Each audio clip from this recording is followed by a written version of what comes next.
Before we begin, write in the comments which city and country you're watching us from. This channel exists to record stories that should never have been forgotten. The spring of 1860 arrived in Nashville, Tennessee, with an uneasy warmth that seemed to mirror the political temperature of a nation sliding toward war. The city sat on the Cumberland River, a hub of commerce and culture in the Upper South, its streets filled with cotton brokers, slave traders, lawyers, and politicians debating secession in every tavern and courthouse.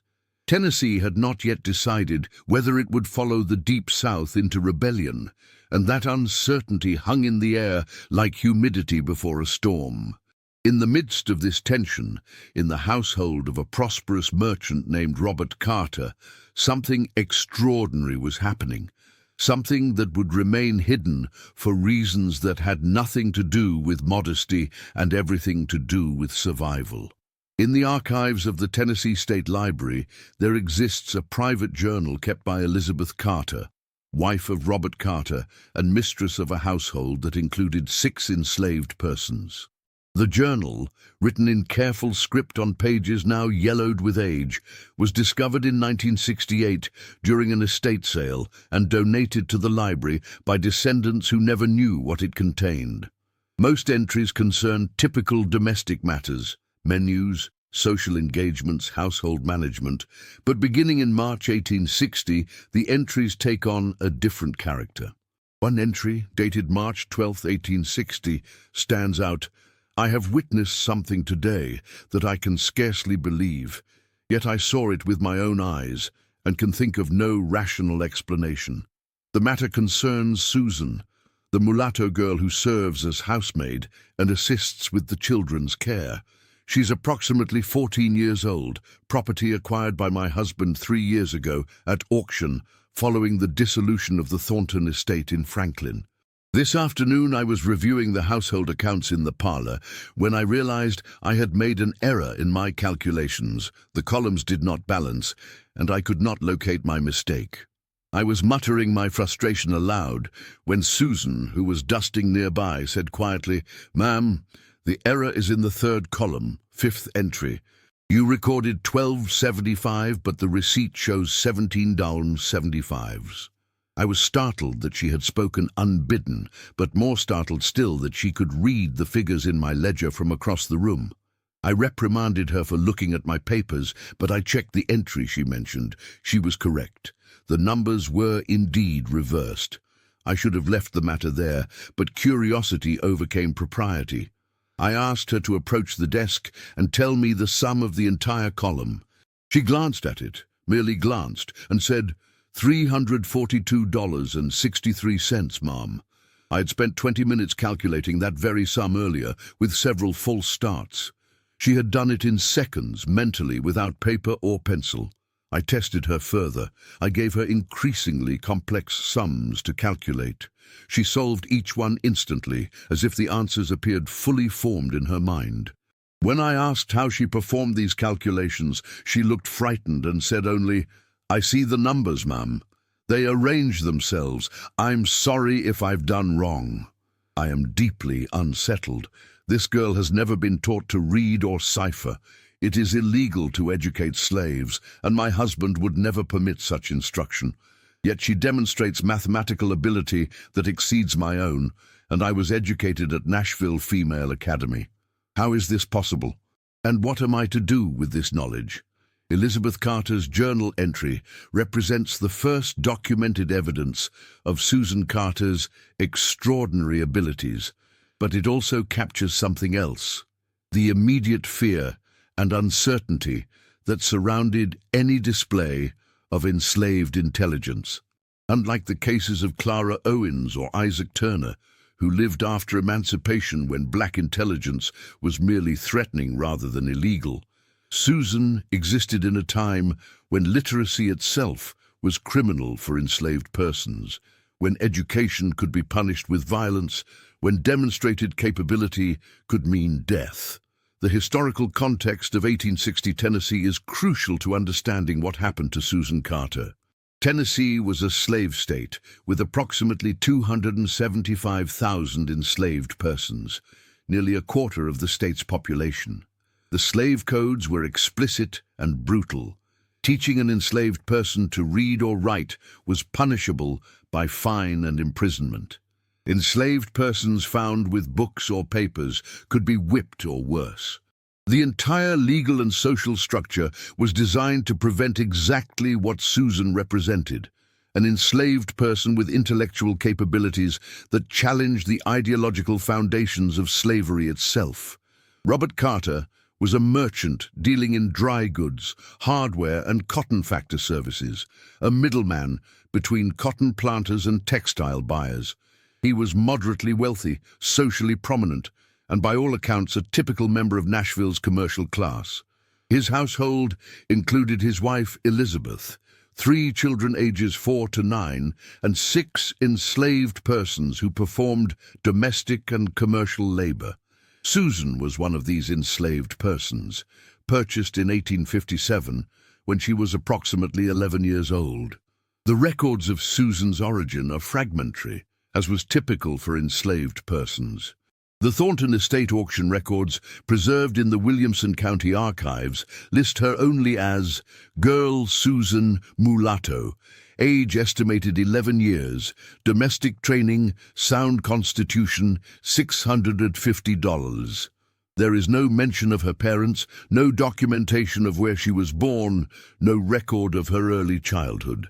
Like most enslaved persons, she existed in the official records only as property, valued and sold like livestock.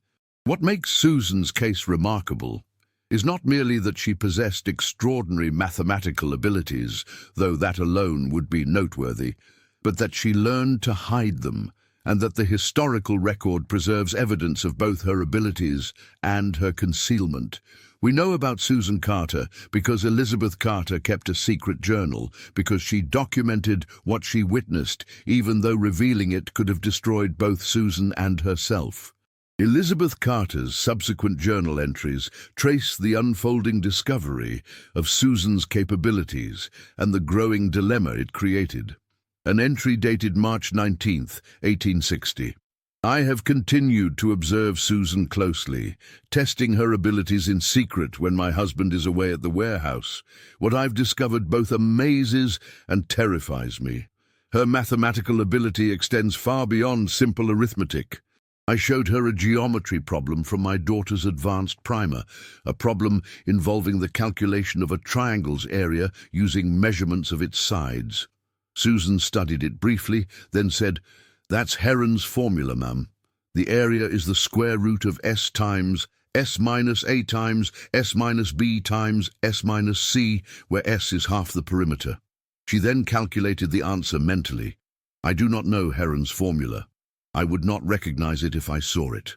Yet this enslaved girl not only knows it, but can apply it instantly. When I asked how she knows such things, she became visibly distressed and begged me not to tell anyone. She said, "Ma'am, I don't mean no harm. I just know things.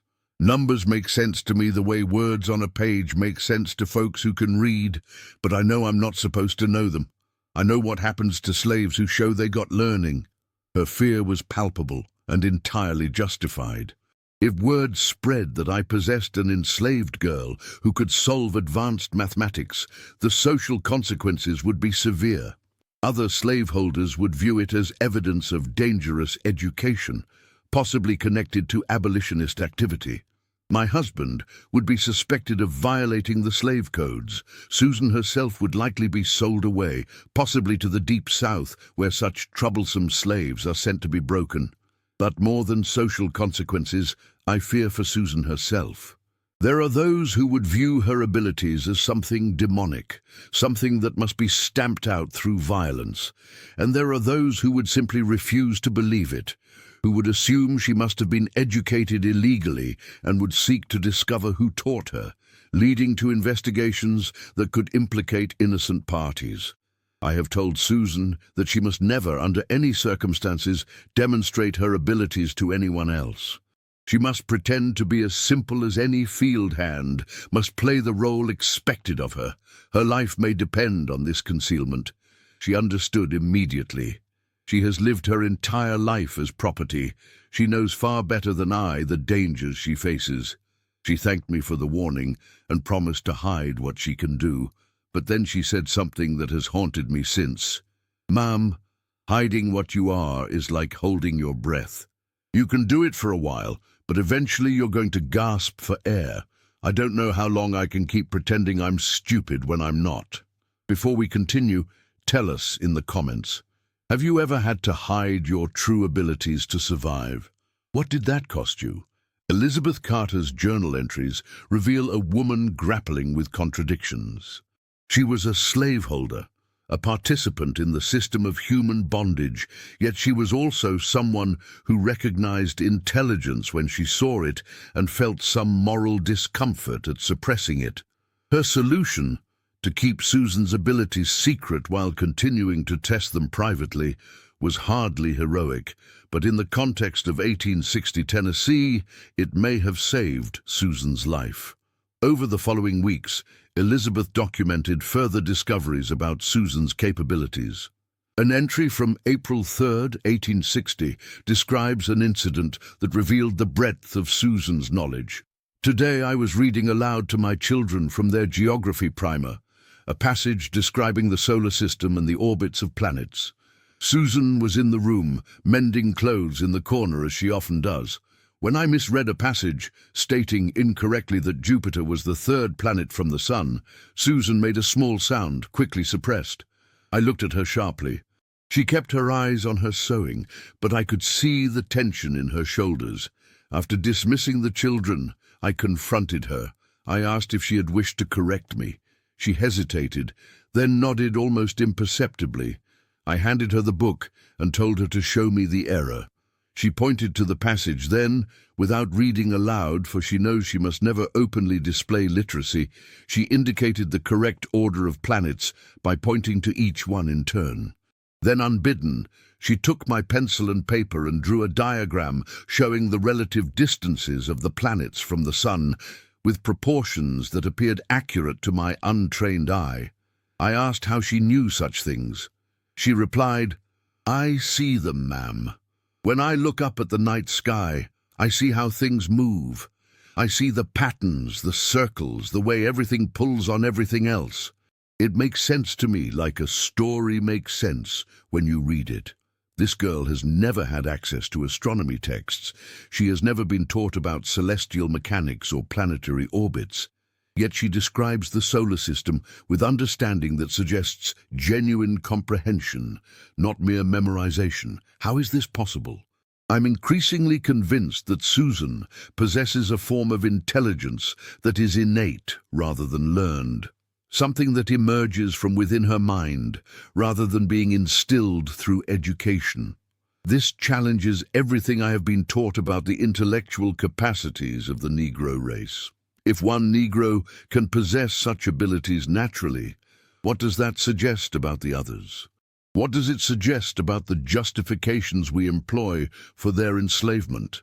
Elizabeth Carter's questions cut to the heart of the ideological crisis Susan represented. The entire structure of American slavery rested on the premise of black intellectual inferiority, the claim that Africans and their descendants were naturally suited for bondage because they lacked the capacity for higher thought. If this premise was false, if a person like Susan could exist, then the moral and philosophical foundations of slavery crumbled. Susan's genius was not just a personal attribute. It was a threat to the entire social order. But Susan was not the only one who recognized the danger. An entry from April 15, 1860, describes a close call that made the stakes devastatingly clear. A terrible thing nearly happened today. My husband brought home a business associate, a cotton factor named Mr. James Wickham from Memphis, to dine with us. During the meal, Wickham held forth at length about the intellectual inferiority of Negroes, citing it as divine justification for slavery. He stated with absolute confidence that no Negro had ever demonstrated genuine mathematical ability beyond the simplest counting. My husband agreed, as did I outwardly, though the hypocrisy burned in my throat. Susan was serving at table, as invisible to these men as the furniture. I watched her face as she listened to Wickham declare her entire race incapable of the very abilities she possessed. She maintained perfect composure, her expression blank, her movements mechanical. She played the role of the simple servant, flawlessly. But I saw her hands trembling slightly as she poured water. I saw the way she kept her eyes fixed downward, not from submissiveness, but from the necessity of hiding the intelligence burning behind them. And I realized fully, perhaps for the first time, the psychological violence we inflict upon her every moment. She must pretend to be less than she is. After Wickham departed, I found Susan in the kitchen, weeping silently. When I asked what was wrong, she said, "Ma'am, he called us stupid. He said we can't think like white folks, and I had to stand there and let him say it. I had to act like maybe he was right about me. I wanted to show him. I wanted to prove him wrong, but I know I can't. I know what would happen if I did." I tried to comfort her, but what comfort can I offer? I tell her that hiding her abilities keeps her safe, but I know that safety comes at the cost of her dignity, her sense of self. She must deny her own mind to survive. What kind of life is that? The psychological dimension of Susan's situation cannot be overstated. Unlike Clara Owens or Isaac Turner, who had at least brief periods when they could demonstrate their abilities openly, Susan never had that opportunity. She spent every waking moment performing intellectual inferiority, pretending not to understand things she understood perfectly, hiding every sign of the intelligence that defined her. The cognitive dissonance, the split between her internal reality and her external presentation, must have been excruciating, yet she survived. And the evidence suggests she did so through a combination of strategic concealment and the covert protection of Elizabeth Carter, whose journal entries reveal an increasingly complex emotional investment in Susan's well-being. By May 1860, Elizabeth had begun to privately educate Susan, or rather, to provide her with materials that Susan educated herself with, since it quickly became clear that Susan needed no instruction. An entry dated May 8th describes this arrangement. "I have begun leaving books in Susan's room, hidden beneath loose floorboards, where they will not be discovered during routine inspections. Mathematics texts, astronomy books, medical treatises, anything I can acquire without arousing suspicion. I tell myself I am conducting an experiment, testing the limits of her abilities. But truthfully, I cannot bear to see that mind starving for knowledge." Susan devours these texts like a woman dying of thirst drinks water. She reads at night, by candlelight, when the household sleeps. In the morning, she returns the books to me, and we discuss what she has learned. Conversations held in whispers behind closed doors, conversations that would scandalize society and violate law. What astonishes me is not just her comprehension, but her critical thinking. She does not merely absorb information, she analyzes it, questions it, draws connections between different subjects. When I gave her a medical text describing human anatomy, she immediately began asking questions about the relationship between structure and function, about why the heart is positioned as it is, about how blood pressure changes with position.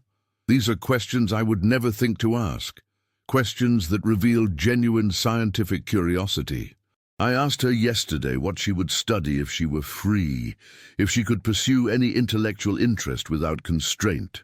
She thought for a long moment, then said, "Mathematics, ma'am. Pure mathematics. The kind that's just about numbers and patterns and proof, not about counting cotton or calculating prices. Mathematics that exists just to be beautiful and true." It broke my heart. This girl will likely never have the opportunity to pursue knowledge for its own sake. The best she can hope for is to survive with her abilities hidden, to live an entire life as a lie. And I am complicit in this. I who claim to care for her well-being while continuing to hold her in bondage. Elizabeth Carter's journal reveals a woman experiencing cognitive dissonance of her own, recognizing Susan's humanity and genius while simultaneously maintaining her as property. Her solution was to provide secret education while keeping Susan enslaved, a compromise that helped neither woman, but perhaps made both their situations slightly more tolerable. But secrets, particularly in the tight social networks of antebellum Nashville, rarely remain secret forever. On June 2, 1860, an incident occurred that nearly exposed Susan's abilities and changed the trajectory of her life. Elizabeth's journal entry from that date is longer and more detailed than most, suggesting she recognized its significance. Today, we nearly lost everything. My son Thomas, age 9, came home from his lessons deeply troubled. His mathematics tutor, Mr. Pemberton, had given him a problem that Thomas could not solve, something involving the calculation of compound interest over multiple years. Thomas was frustrated to tears, fearing punishment for his failure. I was occupied with other matters and told Thomas to work on the problem in the study. Susan was cleaning that room. I gave the matter no more thought until an hour later when Thomas came running to me, excited and confused. He said Susan had explained the problem to him, had shown him how to break it into steps, and had helped him reach the correct answer. My blood ran cold. I rushed to the study where Susan stood frozen, clearly terrified by what she had done. Thomas, innocent of the implications, was still chattering about how clever Susan's explanation had been, how much clearer she made it than Mr. Pemberton did. I sent Thomas away and closed the door. I asked Susan what she had been thinking, revealing her abilities so carelessly. She was near tears, saying she couldn't bear to see the boy crying, that she had only wanted to help, that she forgot herself for a moment. I spent the rest of the afternoon coaching Thomas on what he must tell Mr. Pemberton. We settled on a story, that Thomas had worked through the problem himself after taking a break, that the fresh perspective helped him see the solution. Thomas, bless his innocent heart, did not understand why we needed to lie, but he accepted my instruction. But the damage, I fear, is done. Thomas now knows that Susan can solve mathematical problems. He is too young to understand the full implications, but he is not too young to mention it carelessly to his tutor, his friends, or his father. We have created a dangerous situation through one moment of compassion. I told Susan that she must be more careful, that one more such slip could be fatal. She understands, but she also said something that has made me question everything. "Ma'am, you tell me to hide what I am, and I do. But sometimes I wonder if hiding is the same as lying, and if lying is the same as dying. Every day I pretend to be stupid. I feel like I'm killing a part of myself. I don't know how much of myself I can kill before there's nothing left." I had no answer for her. What answer is there? The incident with Thomas Carter illustrates the constant danger Susan faced. One moment of human compassion, one instinctive act of helping a crying child, nearly undid years of careful concealment. It also reveals the psychological toll of her situation, the sense that hiding her intelligence was a form of self-destruction, that survival required the slow death of her authentic self. Following this incident, Elizabeth became more cautious. Her journal entries from June and July 1860 are shorter and less frequent, suggesting she was wary of documenting anything that could serve as evidence if the journal were discovered. But one entry, dated July 14, 1860, describes a conversation that reveals Susan's growing desperation. "Susan asked me today if there are places in the world where someone like her could live openly, could study without fear, could be acknowledged for what she is, rather than punished for it. I told her about the northern states, where slavery does not exist, where free Negroes can sometimes receive education and pursue professions. I also told her the truth, that even in the North, a Negro woman faces enormous barriers, that freedom from slavery does not mean freedom from prejudice. She asked if I thought there would ever be a war over slavery, if the tensions between North and South would lead to violence. I was startled by the question. These are matters discussed by men in newspapers and political meetings, not by enslaved girls in kitchens. But then I remembered who I was talking to. Someone who reads everything she can access, who understands political theory as well as mathematics. I told her that war seemed increasingly likely, that the nation appears headed towards some form of rupture. She was quiet for a long moment, then said, "If there's a war, and if the North wins, people like me might be freed. But even if we're freed, how long before folks accept that we can think just like them? How many years before a colored woman can walk into a university and say she wants to study mathematics and have someone take her seriously instead of laughing at her?" I had no answer. I suspect the answer is longer than either of us will live to see. And that knowledge, that even freedom might not grant her the opportunity to be fully herself, seemed to weigh on her more heavily than her current bondage. Susan's questions reveal a sophisticated understanding of the limitations she faced. She understood that her problem was not just legal status, but social prejudice, not just slavery, but the deep-rooted assumptions about race and intelligence that would survive slavery's end. She understood that even freedom might not free her to be who she was.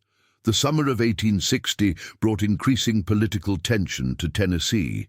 Abraham Lincoln's nomination by the Republican Party, the fracturing of the Democratic Party, and the rhetoric of Southern secession dominated every conversation.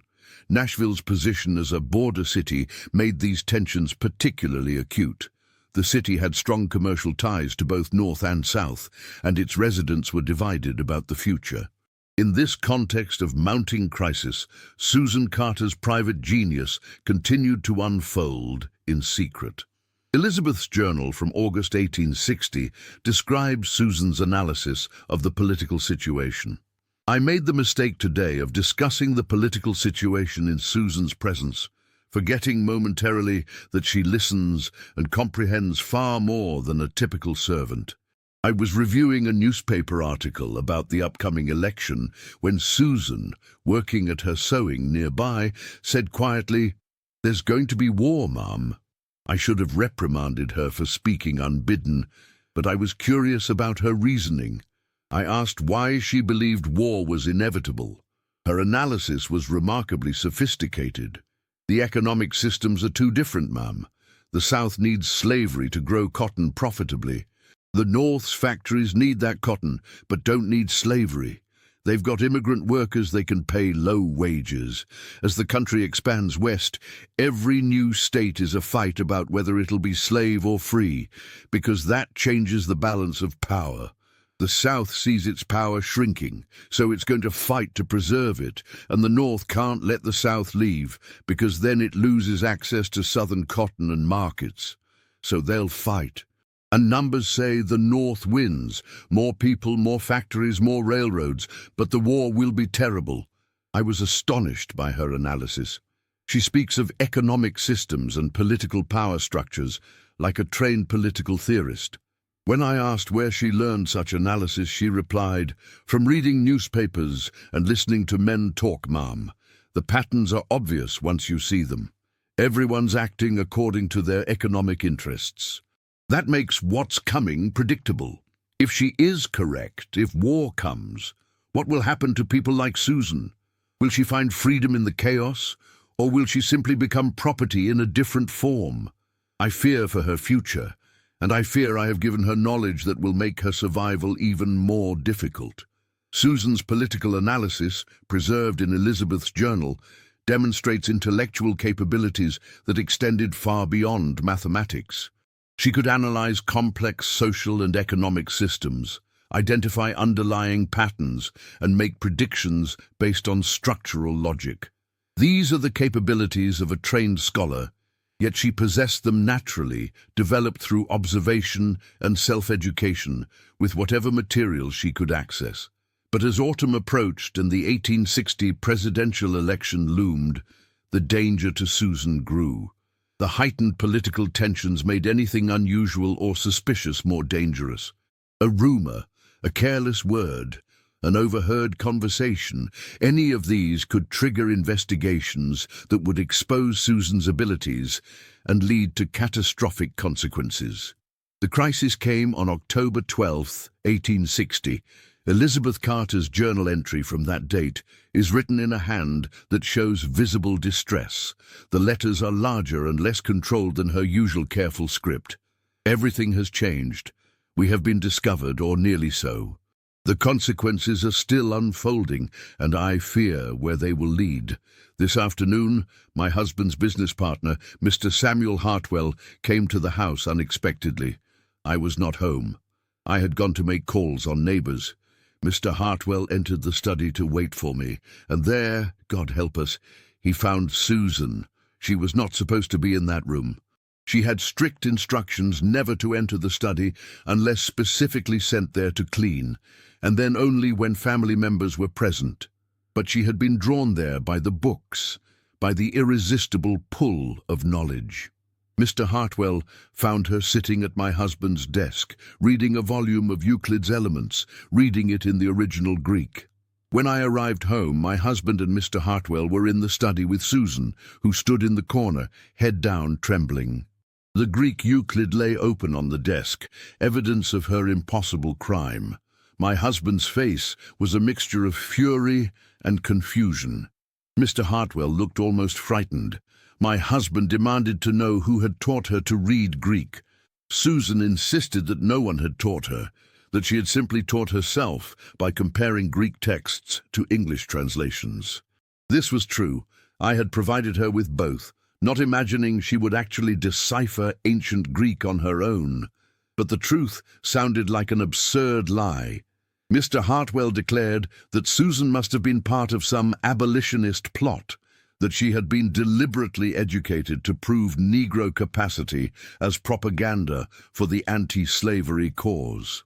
My husband, while less conspiratorial, agreed that Susan's education represented a violation of law and social order that could not be ignored. I tried to explain, tried to describe what I had witnessed, that Susan's abilities appeared innate, that she required no teaching, that she learned by pure exposure to texts. But this only made things worse. If Susan was not educated illegally, the only alternative was that she possessed natural genius, and if an enslaved Negro could possess natural genius, what did that suggest about the intellectual justifications for slavery itself? The conversation that followed was heated and frightening. Mr. Hartwell argued that Susan must be sold immediately, sent to the Deep South where her contamination could not spread to other slaves. My husband was more torn. He recognized Susan's value, both monetary and practical, but also understood the social danger of keeping her. I argued desperately for mercy, for understanding, but my pleas carried little weight against male certainty and social fear. In the end, a temporary compromise was reached. Susan would be confined to the most basic domestic duties, kept under strict supervision, denied all access to books or materials that might display her intelligence. She would be watched constantly, her every action scrutinized. And if there were any further incidents, any further evidence of her abilities, she would be sold away immediately, not locally, but to a trader heading for the cotton plantations of Mississippi or Alabama, where problem slaves are sent to be broken. Susan accepted these terms with blank-faced docility, playing her role perfectly. But when the men finally left and I could speak to her alone, she whispered to me, "It's over, isn't it, Mom? I can't hide any more. They'll be watching me now, waiting for me to slip up. And when I do, because I will eventually, they'll send me away to some place where I'll never see a book again, never think about mathematics again. They're going to make me into the person they think I should be, even if they have to destroy who I am to do it." The discovery of Susan reading Greek represented a turning point, the end of her relative freedom to learn secretly, the beginning of active suppression of her abilities. From this point forward, Susan would be treated not as a trusted servant, but as a dangerous asset, requiring constant monitoring.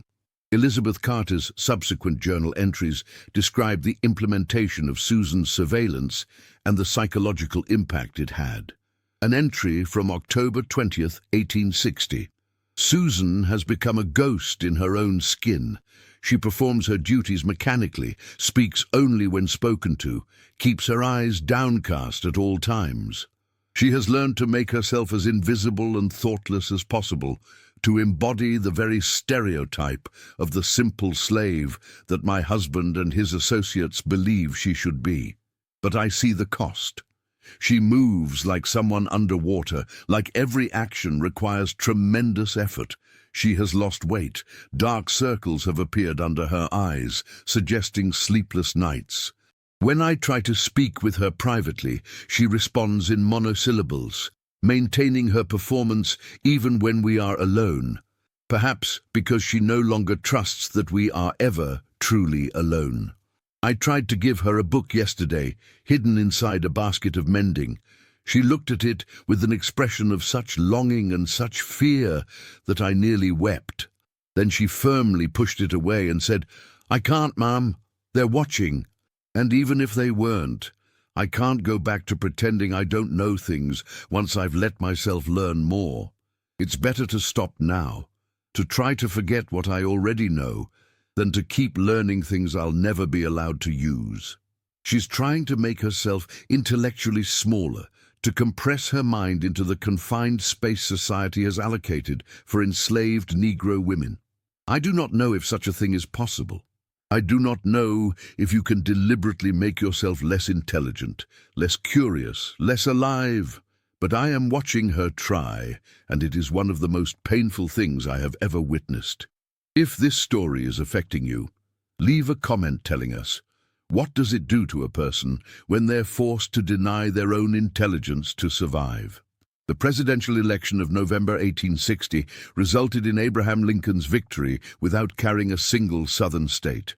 South Carolina seceded in December, followed by other Deep South states in early 1861. Tennessee, as a border state, remained in the Union temporarily, but the pressure to join the Confederacy grew daily. Nashville, with its divided loyalties and strategic importance, became a city under intense strain. Elizabeth Carter's journal entries from this period reflect the broader chaos, but they also continue to document Susan's situation. An entry from December 18, 1860. "The world is falling apart around us, and yet I find myself preoccupied with one enslaved girl's suffering. Perhaps it is easier to focus on one person's tragedy than to comprehend the larger catastrophe unfolding.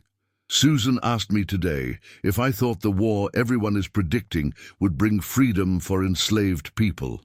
I told her honestly that I did not know, that even if the North fought to preserve the Union, they might not fight to end slavery. She nodded, as if this confirmed what she already suspected. Then she said something that has stayed with me. "Ma'am, even if I'm freed someday, I don't know if I can ever be free of what hiding did to me. When you spend years pretending you can't think, pretending you don't understand things you understand perfectly, something breaks inside you. You start to doubt your own mind. You start to wonder if maybe they're right, maybe you're not as smart as you thought, maybe what you know is just foolishness. That's what they want. They want us to doubt ourselves, to accept their version of who we are. And ma'am, I'm scared it's working. I'm scared I'm forgetting who I really am." Susan's fear that forced concealment was destroying her sense of self represents one of the cruelest aspects of her situation. It was not enough that society prevented her from using her abilities. The constant performance of intellectual inferiority threatened to make the performance real, to reshape her self-conception until she internalized the limitations imposed upon her. This psychological violence, the forcing of genius into hiding until the genius itself begins to wither, may have been the most devastating consequence of Susan's situation. Physical bondage was brutal, but the bondage of the mind, the requirement to deny your own intelligence, represented a different form of torture. By early 1861, as the nation slid toward civil war, Susan Carter's personal situation had stabilized into a grim equilibrium. She remained in the Carter household, performing basic domestic work under constant supervision. She had no access to books or materials. She was forbidden to speak, except when directly addressed. She had become, outwardly, exactly what slaveholders believed all enslaved persons to be: intellectually limited, docile, existing only to serve. But Elizabeth Carter's journal suggests otherwise. An entry from February 10th, 1861. I caught Susan counting yesterday. She was folding laundry, and her lips were moving silently. When I moved closer, I could hear her whispering numbers, not counting items, but reciting what appeared to be prime numbers, in sequence, as high as I could recognize. When she noticed me, she stopped immediately, her face blank with learned fear. I realized what she was doing. She was exercising her mind in the only way available to her. Deprived of books, deprived of external stimulation, she was turning inward, using mathematics as a form of mental survival. She was proving to herself that her abilities still existed, that she had not been reduced to what they wanted her to be. I asked her softly, "How high can you go?" She hesitated, then whispered, "As high as there are numbers, ma'am. There's no end to primes. I can keep going forever, finding them in my head. They can take away my books, but they can't take away mathematics. Numbers don't need paper, they just are." In that moment, I understood something. They have not broken her. They have forced her underground, made her hide so deeply that even she sometimes doubts herself. But the genius remains, burning quietly in her mind, sustained by nothing more than her will to keep thinking. She has found a form of resistance that requires no external tools, no permission, no freedom, only her own mind, counting primes in the darkness of bondage. Susan's silent counting represented a profound act of resistance, maintaining her intellectual life entirely internally, in ways that could not be monitored or prevented. Even in absolute surveillance, even with every external resource denied, she could still think. And thinking, for Susan, was survival. The outbreak of the Civil War in April 1861 transformed everything about life in Nashville. Though these transformations occurred gradually, Tennessee did not secede until June 1861, and Nashville fell to federal forces in February 1862. Making it one of the first major Southern cities to come under Union control. The historical record of Susan Carter during this chaotic period becomes fragmentary, as Elizabeth Carter's journal entries grow sporadic during the uncertainty of war. The last detailed entry concerning Susan is dated January 15th, 1862, just weeks before Nashville fell to Union forces. "We are preparing to flee Nashville ahead of the federal advance. My husband has arranged for us to travel to Alabama, where his brother maintains a plantation. We will take some of our enslaved persons with us, those deemed essential or valuable. Susan is not among them. My husband has decided to leave her behind, not out of mercy, but out of calculation. He believes that an enslaved woman with Susan's dangerous knowledge is more liability than asset in uncertain times. If she were to encounter federal troops, if she were to speak to Union officers, if she were to reveal her abilities to abolitionists who might publicize her case, the Carter family could become infamous as the owners who broke the taboo, who possessed an educated slave in violation of law and custom. So Susan will be left in Nashville, technically still Carter property, but effectively abandoned. My husband claims this gives her the best chance of survival, that she can blend into the chaos of occupation, perhaps claiming to be free, perhaps making her way north with other refugees. I spoke with Susan one final time yesterday. I told her that circumstances were forcing us to leave her behind, and that this might be the closest thing to freedom she would experience. I expected anger or fear. Instead, she seemed almost relieved. She said, "Ma'am, I appreciate everything you tried to do for me. I truly do. But being hidden by you was still being hidden. Being protected by you was still needing protection because of what I am.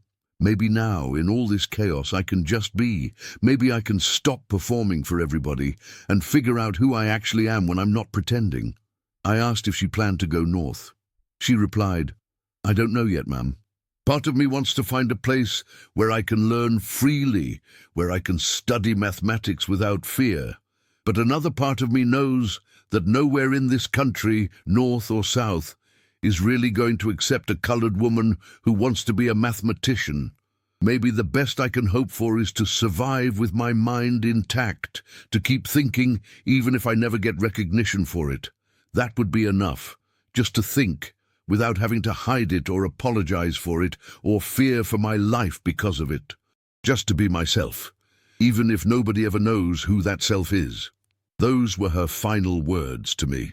Tomorrow we leave Nashville, and I will likely never see Susan Carter again. I do not know what will become of her. I hope the war brings her freedom. True freedom, not just legal emancipation, but the freedom to be fully herself. But I fear that hope is naive. The world is not kind to those who challenge its expectations, and Susan challenges every expectation society holds about enslaved women, about Negroes, about who deserves to think deeply and dream largely. If anyone ever reads this journal, know this: Susan Carter was a genius. Her mind was as brilliant as any scholar's, as sophisticated as any mathematician's. She should have had universities competing for her attendance, publications bearing her name, students learning from her insights. Instead, she had to hide everything she was, had to perform stupidity while brilliance burned inside her, had to survive by making herself invisible. The greatest crime of slavery is not just the theft of labor, it is the theft of potential, the systematic destruction of minds that could have advanced human knowledge. How many Susans have there been? How many brilliant minds were crushed before they could demonstrate their capabilities? How many discoveries were never made? How many theorems were never proven? How many innovations were never developed because the minds capable of producing them were kept in chains? I pray Susan survives. I pray she finds whatever peace is possible for someone who has been forced to hide her genius her entire life. And I pray that someday, though I doubt I will live to see it, the world becomes a place where a young girl who loves mathematics can pursue that love regardless of her race or her history or the circumstances of her birth. That entry, dated January 15th, 1862, is the last mention of Susan Carter in Elizabeth Carter's journal. The Carter family fled Nashville on January 18th. The city fell to Union forces on February 25th, 1862.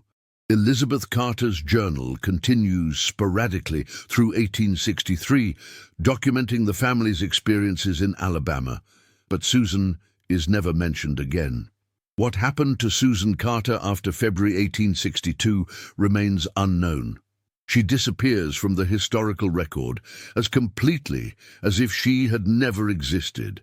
There are no letters, no census records, no military records, no Freedmen's Bureau files that can be definitively connected to her.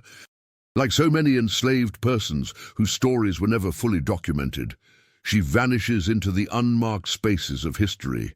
But there are hints, fragmentary, circumstantial, impossible to verify.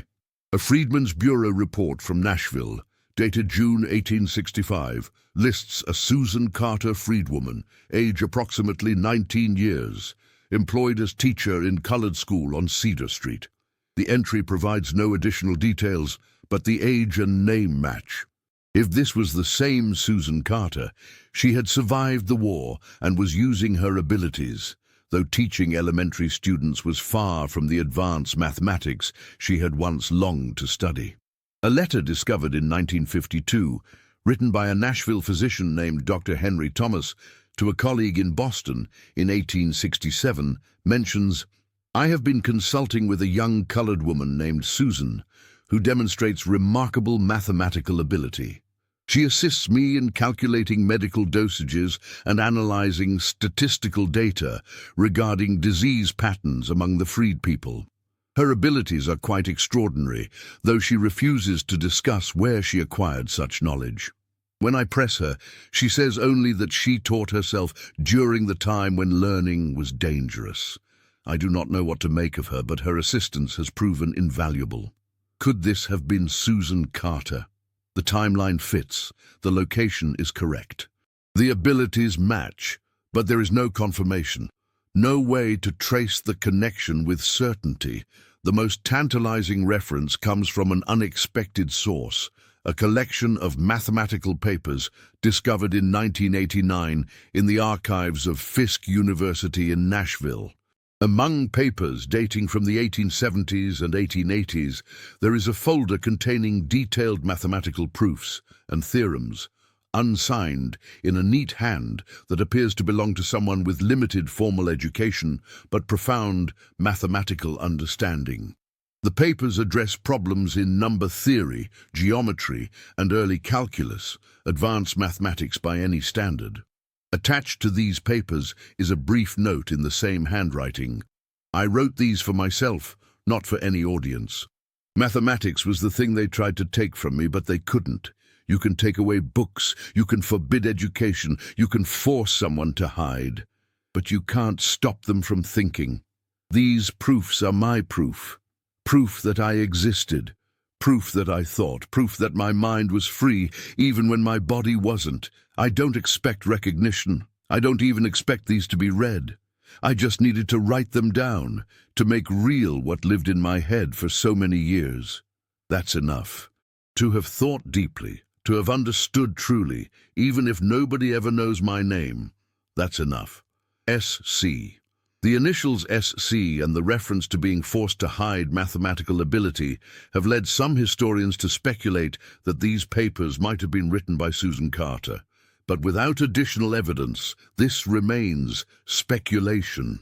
The papers exist. The handwriting suggests someone with limited formal education but advanced mathematical knowledge.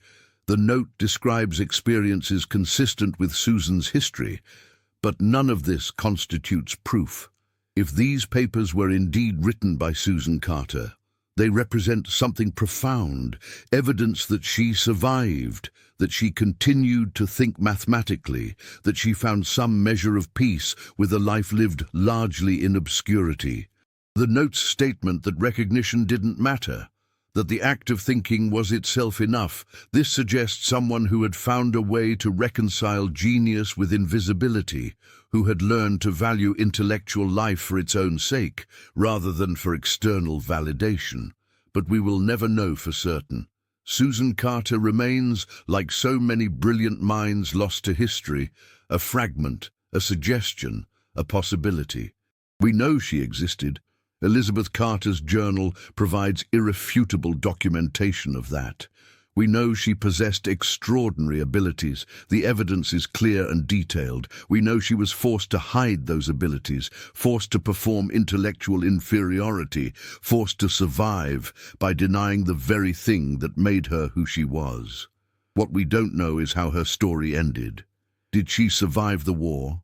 Did she find freedom, legal freedom, intellectual freedom, the freedom to simply think without fear? Did she ever get to study mathematics formally, or did she spend her entire life as an invisible genius, thinking deeply while the world ignored her? Did she find happiness? Or did the psychological damage of years spent hiding herself prove too severe to overcome? These questions haunt the historical record because they cannot be answered. Susan Carter was forced to hide, and she hid so well that even history cannot fully find her. The case of Susan Carter represents perhaps the cruelest dimension of slavery's intellectual violence, not the destruction of genius through physical brutality, but the forcing of genius into such complete concealment that it becomes invisible even to history. Clara Owens was sent away, Isaac Turner disappeared or was destroyed, but Susan Carter was made to disappear into herself, to compress her brilliance into such a small, hidden space that it could not be detected even by those looking for it. And she was not alone. The historical record suggests, through fragments, hints, and occasional documentation, that there were others like her. Enslaved persons who possessed extraordinary abilities, but who learned to hide them so completely that they left barely a trace. For every documented case of an enslaved genius, how many others concealed their abilities so successfully that no record survived? How many brilliant minds performed stupidity so convincingly that even those who might have documented their abilities were fooled? The systematic suppression of black intellectual achievement during slavery represents an incalculable loss to human knowledge.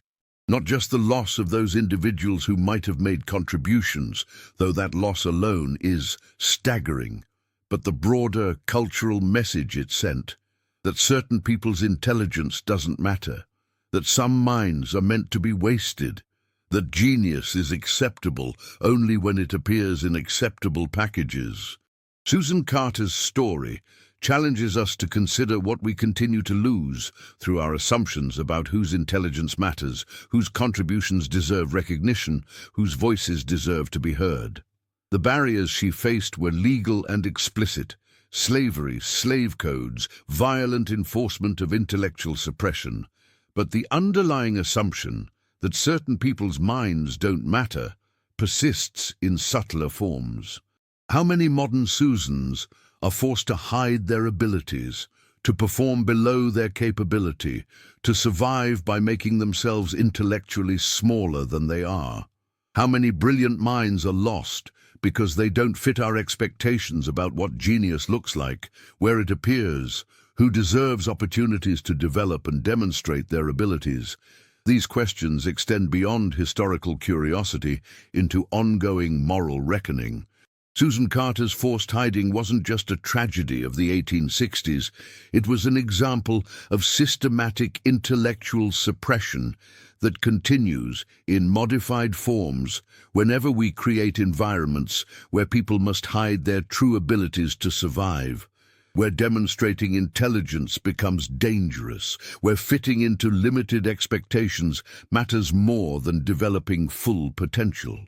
The unsigned mathematical papers at Fisk University, if they were indeed written by Susan Carter, end with a statement that might serve as her epitaph: to have thought deeply, to have understood truly, even if nobody ever knows my name. That's enough. Is that enough? Should it be? Should brilliant minds be satisfied with thinking in secret, with understanding in silence, with contributing nothing to broader human knowledge because the world refuses to acknowledge their contributions?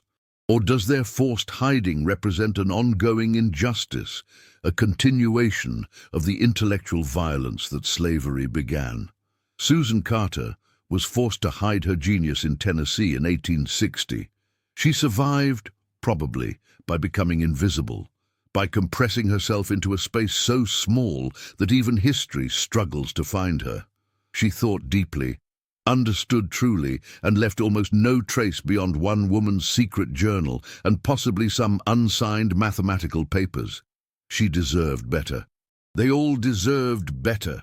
And the fact that we still cannot fully know her story, cannot trace her later life, cannot celebrate her achievements, this is not just a historical limitation, it is the final triumph of the system that forced her into hiding, making her vanish so completely that even remembering her requires speculation, conjecture, piecing together fragments that may or may not connect to the brilliant young woman who counted prime numbers in the darkness of slavery. If this story challenged how you think about hidden genius and forced invisibility, leave a like and share it with someone who needs to understand the cost of making people hide who they are. Subscribe for more forgotten histories of brilliant minds that were deliberately erased. And remember, when we force people to hide their intelligence to survive, we don't just hurt them. We rob ourselves of contributions we'll never even know we lost.